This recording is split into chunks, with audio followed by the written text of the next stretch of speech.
Pernahkah anda berfikir bahawa sayuran pasti baik untuk kesihatan anda? Aku juga pernah seperti itu. Saat tumbuh dewasa, kita diajari bahawa sayuran adalah dasar dari pola makan yang sehat. Semakin banyak, semakin baik. Namun kemudian, pada titik tertentu, anda mulai merasa tubuh anda tidak lagi merespons seperti dulu. Makanlah dengan hati-hati, pilih makanan yang bersih, namun tetap merasa lelah, pegal atau disertai rasa kembung yang tidak nyaman. Saat itu, pernahkah anda menanyakan pertanyaan, apakah ada makanan yang saya makan setiap hari yang sebenarnya sudah tidak cocok lagi untuk saya? Sebenarnya itu sangat bisa dimengerti. Saat tubuh kita menginjak usia 50, segalanya berubah.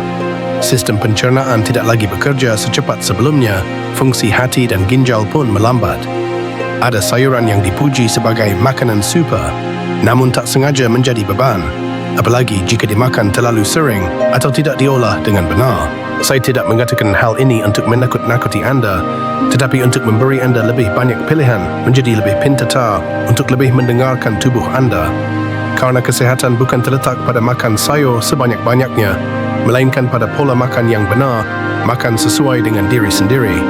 Dalam video hari ini, saya ingin menjelajahi bersama anda sayuran yang tampaknya tidak berbahaya, namun mungkin memengaruhi tidur, energi, atau nyeri tumpul anda setiap hari. Syanggol Syawata, saya tidak menyarankan anda untuk berhenti mengkonsumsi sayur-sayuran.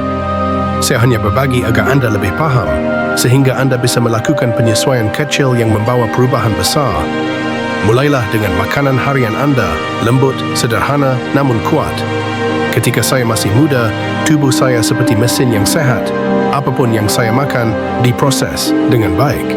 Namun seiring bertambahnya usia, banyak hal mulai berubah dan terkadang kita tidak menyadarinya. Ada kalanya anda selesai makan sayuran hijau yang anda anggap sehat, namun anda merasa kembung, lelah atau nyeri lutut. Lalu anda bertanya pada diri sendiri, mungkinkah sayuran juga bisa berbahaya? Sebenarnya itu tidak aneh sama sekali, sebab ketika tubuh kita memasuki usia paruh baya dan tua, ia menjadi lebih sensitif terhadap hal-hal yang sebelumnya sangat tidak berbahaya. Pencernaan mulai melambat, hati dan ginjal tidak lagi berfungsi sefleksibel sebelumnya, dan kemampuan menyerap nutrisi pun berubah. Sederhananya, tubuh saya mengirimkan pesan, saya perlu diperlakukan lebih lembut. Ada sayuran yang walaupun kedengarannya sangat enak, seperti kangkung, kacang polong, atau asparagus, namun jika tidak memperhatikan cara memakannya, dapat membuat anda lelah, tidak nyaman, dan bahkan mempengaruhi kesehatan anda dalam jangka panjang.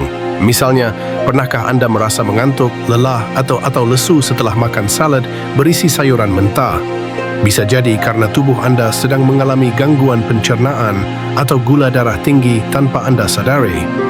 Sayuran dengan indeks glikemik tinggi seperti jagung atau kacang polong dapat menyebabkan lonjakan gula darah sehingga membuat anda merasa lesu setelah makan.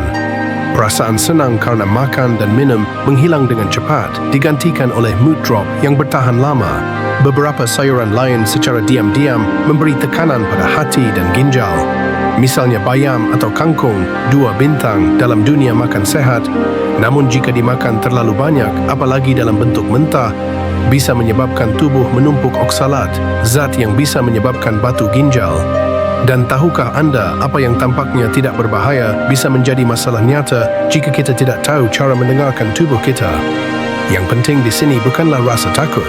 Ini tentang belajar mengamati dan memahami diri sendiri. Tubuh saya selalu memberi sinyal. Saya terkadang tidak terbiasa mendengarkan. Makanan yang membuat anda merasa kenyang dalam waktu lama, terasa ringan, waspada dan nyaman, itu petanda baik. Namun jika setelah makan anda merasa kembung, lesu, atau sakit punggung atau nyeri sendi, coba ingat-ingat apa yang anda makan hari itu. Hidup sehat bukan berarti menghentikan segalanya. Ini tentang menyesuaikan diri, memilih cara makan yang lebih cerdas dan lembut. Daripada memakannya mentah, anda bisa mengukusnya sebentar. Daripada makan setiap hari, anda bisa menggilirnya dengan banyak sayuran berbeda. Fleksibilitas dan perhatian penuh dalam setiap hidangan adalah kunci untuk menjaga usia paruh baya tidak lagi menjadi kekhawatiran, namun merupakan periode ketika anda hidup lebih dalam, memahami diri sendiri dengan lebih baik, dan mencintai tubuh anda lebih dari sebelumnya. Tahukah jika anda ada sayuran yang tampaknya tidak berbahaya, yang masih kita makan setiap hari. Namun ketika kita mencapai usia paruh baya, tubuh kita bereaksi berbeza. Terkadang anda merasa lelah, kurang konsentrasi, nyeri sendi, atau sakit perut setelah makan tanpa memahami alasannya. Maka hari ini, kita akan melihat kembali sayuran familiar yang mungkin perlu anda perhatikan untuk menjaga kesehatan anda dengan lebih lembut. Bukan untuk menghilangkan, tapi memahami dan menyesuaikan agar tubuh dicintai dengan baik. Kami mulai dengan kacang polong. Kecil, hijau, sedikit manis, terlihat jinak. Namun kacang polong memiliki indeks glikemik yang tinggi, artinya setelah dimakan bisa menyebabkan gula darah anda naik cukup cepat. Pada usia 20 atau 30 tahun, hal ini tidak menjadi perhatian. Namun ketika Mr. Wisenta menginjak usia 50 tahun, kemampuan saya memproses gula darah tidak lagi secepat dulu. Secangkir kacang polong saat makan dapat membuat anda merasa mengantuk, lesu, dan sulit berkonsentrasi. Perasaan seperti otak anda tertutup lapisan kabut. Selain itu, kacang polong juga mengandung purin, zat yang dapat diubah menjadi asam urat dan menyebabkan nyeri pada persendian, terutama bagi mereka yang pernah menderita asam urat.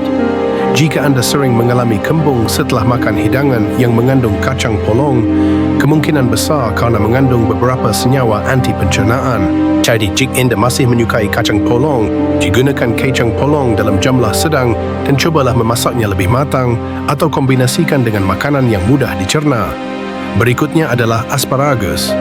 Hidangan ini sering disebut sebagai makanan super karena kaya akan serat dan vitamin. Namun bagi orang lanjut usia, asparagus bisa menyebabkan diuresis berlebihan. Ini berarti anda akan lebih sering pergi ke kamar mandi tanpa sengaja kehilangan air dan mineral penting, terutama berbahaya jika anda sudah memiliki masalah ginjal. Selain itu, asparagus juga mengandung purin, sama seperti kacang polong. Jadi jika setelah makan yang mengandung asparagus anda merasa lelah atau nyeri pada punggung bagian bawah atau sendi lutut, tubuh anda mungkin sedang mencoba memberitahu anda sesuatu. Terkadang menguranginya sedikit saja atau menggunakan cara memasak yang lebih sederhana, seperti mengukus sebentar daripada menumis dengan banyak bumbu, sudah cukup untuk membuat tubuh anda lebih nyaman. Ingatkah anda masih kapan terakhir kali anda makan jagung lalu merasa kembung dan gangguan pencernaan? Jagung, disebut juga jagung, memiliki lapisan luar yang mengandung selulosa yang sulit dicerna, apalagi sistem pencernaannya melambat seiring bertambahnya usia. Selain itu, jagung juga merupakan makanan dengan indeks glikemik yang tinggi. Hidangan seperti kue jagung, sup jagung, jagung yang digoreng dengan mentega, seringkali dibumbui dengan cukup manis. Apalagi jika itu adalah jagung hasil rekayasa genetika, reaksi tubuh akan lebih sulit diprediksi. Dalam jangka panjang, jika anda mendapati diri anda mengalami keraskan energi setelah makan jagung, seperti anda penuh energi dan tiba-tiba ingin berbaring untuk tidur, kemungkinan besar gula darah anda saat anda sedang bermain petak umpet dengan anda.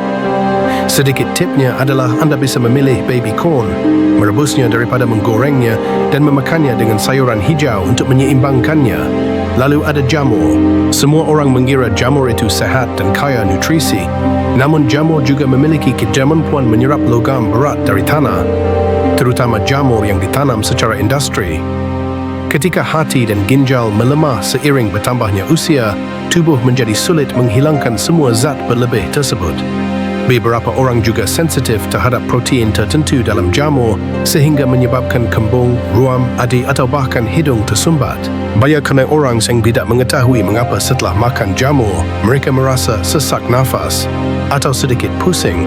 Jika anda termasuk dalam kelompok ini, anda dapat mencoba jamur yang dimasak hingga matang dan memilih jamur dari sumber yang memiliki reputasi baik. Dan jangan makan terlalu sering. Rotasi adalah kuncinya.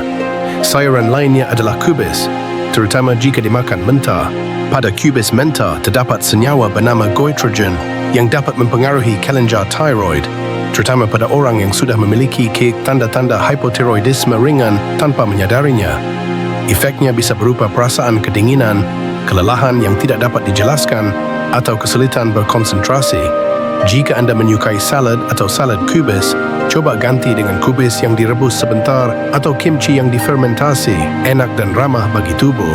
Terong, Hidangan umum dalam hidangan panggang atau direbus, milik keluarga nightshade dan mengandung solanin. Solanin merupakan senyawa alami yang dapat menyebabkan peradangan pada orang yang sensitif. Jika anda memiliki kuaslah tulang dan sendi, asam urat atau peradangan kronis, anda mungkin mengalami peningkatan rasa sakit setelah makan banyak terong. Tidak semua orang sensitif, namun jika anda merasakan nyeri tumpul pada persendian setelah makan malam tanpa alasan yang jelas, cobalah menghilangkan terong sebentar untuk mengujinya. Jika anda ingin terus makan, anda bisa mengupasnya, memanggangnya hingga matang, dan memakannya dengan kunyit, yang membantu mengurangi respons peradangan alami. Kentang, hidangan yang diasosiasikan dengan perasaan perut hangat, bisa membuat gula darah anda melonjak, terutama saat digoreng. Kentang goreng, kentang tumbuk dengan mentega, atau kentang dalam kuih. Semuanya lezat, tetapi dapat dengan mudah membuat anda merasa lesu, ingin lebih banyak camilan, dan mudah menambah berat badan. Jika anda mencari rasa kenyang dalam waktu lama namun tetap berenergi stabil, coba ganti dengan ubi, dibakar, dimakan bersama kulitnya, enak dan jauh lebih baik untuk gula darah. Bayam dan kangkung, dua sayuran hijau yang dikenal sebagai makanan emas, juga tidak ketinggalan dalam daftar. Keduanya kaya akan oksalat, zat yang dapat berikatan dengan kalsium dan menyebabkan batu ginjal jika digunakan terlalu sering pada orang tua. Apalagi jika anda membuat smoothie hijau setiap pagi, perhatikan jumlah bayam atau kangkung mentah dalam porsi anda.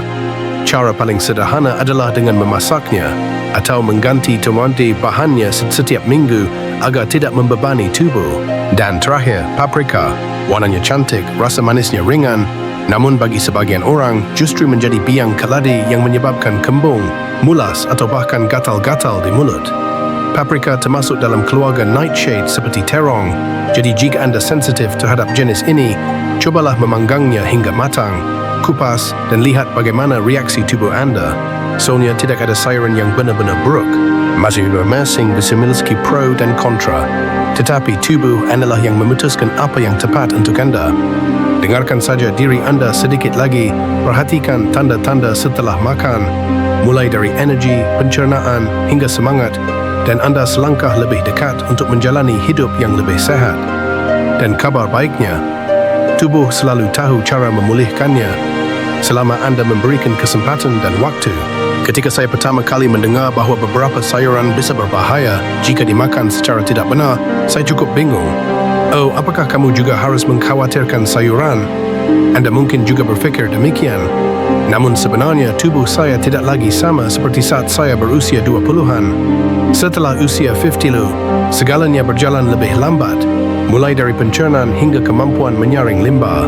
Oleh karena itu, anda harus mendengarkan tubuh anda dan melakukan sedikit penyesuaian dalam kebiasaan makan anda. Anda bisa menjalani hidup yang sehat dan ringan tanpa harus berpantang terlalu banyak. Contoh sederhananya adalah memasak sayur daripada memakannya mentah. Banyak orang suka menambahkan sayuran mentah ke dalam salad atau smoothie karena dianggap dapat menjaga nutrisinya. Memang benar beberapa vitamin mudah hilang saat dimasak. Namun bagi orang lanjut usia, sayuran yang dimasak lebih mudah dicerna dan mengurangi sakit perut. Misalnya bayam atau kangkung. Jika anda sering merasa kembung setelah makan, cobalah mengukusnya terlebih dahulu sebelum memakannya. Perubahan kecil saja, anda akan melihat tubuh anda langsung berterima kasih. Maka penggantiannya juga patut dipertimbangkan.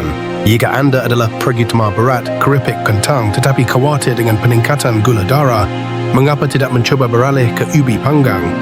Rasanya enak, baik untuk pencernaan, dan tidak menyebabkan gula darah berfluktuasi tidak menentu.